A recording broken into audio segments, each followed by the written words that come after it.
When at rock bottom, the world feels heavy and immobile. You are submerged in a current that makes every forward step feel impossible. That weight usually comes from two sides. There is the invisible, internal crushing of past regrets, the things we call karma, and then there is the visible, external decay of the body, the things we call illness. When either of these forces reaches an extreme, traditional systems often hit a wall. Conventional therapy might not touch the guilt. Conventional medicine might not fix the chronic pain. Breaking the surface requires a strategy that addresses both the spiritual architecture of the mind and the physical mechanics of the body. Lan Yen lived with the invisible weight. Years after an abortion, she was haunted by a grief so deep she described herself as worse than a wild beast, feeling she had traded a life for her own convenience. Fang Der lived with the visible, physical weight. He was a construction engineer whose body was failing. He spent 7 years cycling through hospitals, looking for a physical cure that never arrived. Both were desperate for an exit. Eventually, they both found the same repository of holistic and spiritual teachings, an online library that promised a different path forward. It leads us to a central question. How can one philosophy provide a definitive answer for both a fractured soul and a broken body? Lan's turning point came when she considered emergency contraception. These new teachings emphasized that every cell possesses a spiritual nature, leading her to refuse the pill.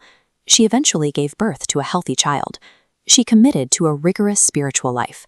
She practiced Buddhist mindfulness, followed Master Chin Kung's teachings, and performed regular life release rituals, focusing every effort on reconciling with her past.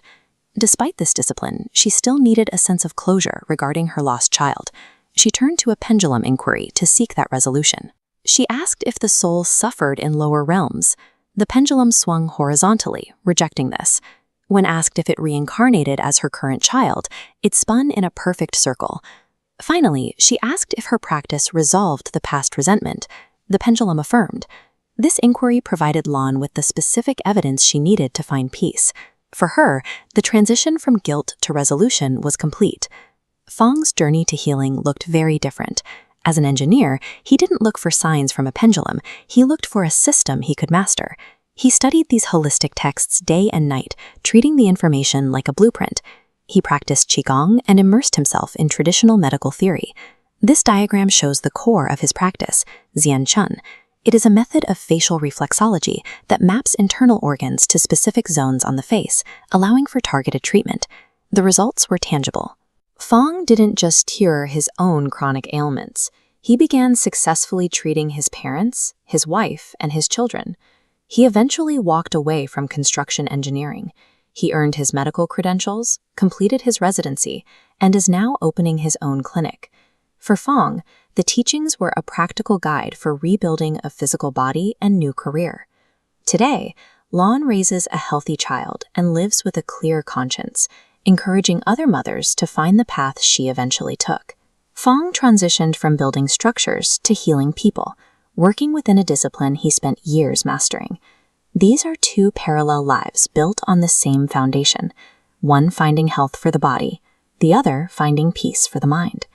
The common thread between Lan and Fang is that neither was a passive observer.